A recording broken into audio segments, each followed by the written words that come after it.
Hi students, welcome to week 11. Last week we learned about lists, and this week we're going to be working with dictionaries, which are similar to lists, and I'll get into that in the next couple slides.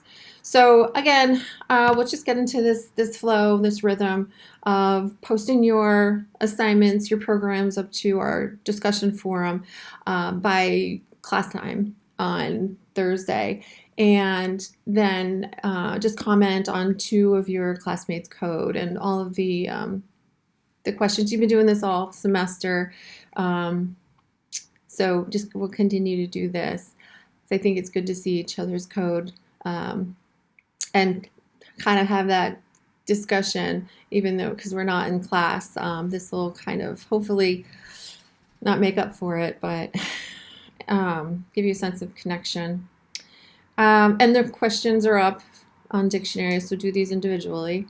And as far as the lab and working together, you can team up virtually if that's possible, and you know, work together in the lab. That might be kind of cool, especially since everyone's so isolated these days. It's totally up to you, but I do encourage that, just again for another sense of like connection. So your assignment in your lab on dictionaries will be due next Wednesday as usual, the night before we normally have class. So dictionaries. So by the end of this week, you should be able to demonstrate how to create a dictionary and set its items. Also explain how rows and columns of data can be stored in lists, and develop algorithms that loop through lists to compute a result. So dictionaries are a collection of things similar to lists. They're unordered. You can change them. They're indexed, and these indexes can be almost any type, which is different than lists, where the index had to be a 0, 1, 2, 3, or a negative number. But for dictionaries, they can be characters, they can be many different types, data types. So they're used the curly brackets, and to add, instead of the regular brackets that we had for the list, to add items to a dictionary, you use the straight brackets. So there's basically just a mapping set of indices, and they involve keys and values. So each key will map to a value. And this is the function, dict is the function for dictionaries. So here I have I created a variable with a dictionary, and it's cats' names and colors. Joey, I don't know if that's a cat name. The only real cat name here is Taco. It's my friend's cat. She calls him Taco, and he is brown. So what I've done is created a dictionary here.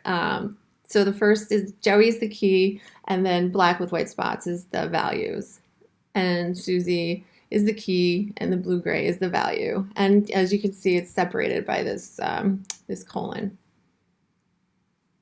So if we print this, then I've just created cats, I've just created a dictionary. So the key value pairs. So when you're looking at the key in the Python dictionary, it's similar to looking for a particular word in an actual dictionary. And the value is the corresponding data that's associated with the key. It's comparable to a word's definition that you would have in like a physical dictionary. And the key is what we look up, and it's the value that we're actually interested in. So that's the key value relationship. So you can add items to the dictionary by doing this. So I've got cats, that's my dictionary, and then I'm using straight brackets, and I'm adding this key with cinnamon, which is the value. So if I run this code, this line, and I print cats, you can see that toast has been added to the dictionary. So this is how you add items to dictionaries. Oops, sorry. Okay, so why do we use dictionaries? Well, usually when you're working with data and you're doing data analysis, the data is not always very easy to use. So Python dictionaries make it easier to read your data and to change your data. It's also looking up a key is very fast. Instead of having to go through like a whole list, if you have a key, which is going to be unique to a value, it's a lot easier computationally to find what you're looking for. So that's why we would use dictionaries. So what you will get a better understanding of this by reading through the chapter for this week. And I do want to mention one other thing. When you're writing the programs, the code that's in your book is pretty much telling you how to write these programs at the end. So if you, I mean, you can definitely Google and find different ways, but I think if you're struggling with writing the programs, if you just follow what the code and the text is doing for each week, I think you'll have a better sense. But of course, Googling is always an option there too when you get stuck. So I think that's it for my little lecture. Next week we'll be doing tuples, and then we will the last 2 weeks we're going to be working with. We'll do a little bit with files next week as well, and then we're going to have our last two weeks, which we're going to have our hackathon, and we're going to be hacking with CSV files and then hacking with JSON files. And I've got some pretty cool, I think they're cool, activities and data for you to hack with. So I'm looking forward to that. So I will be meeting every week, every Thursday on Zoom from 2 to 3:30. So if you want to stop by, if you have questions on anything we've covered so far, or if you just want to say hello, that would be great.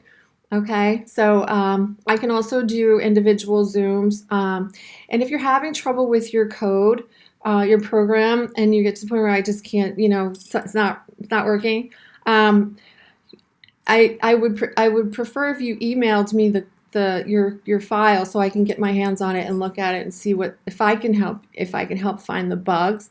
I won't be able to do that at our Zoom meetings because it's not really it won't be that productive because I have to like look at your code and try and figure out where the bug is.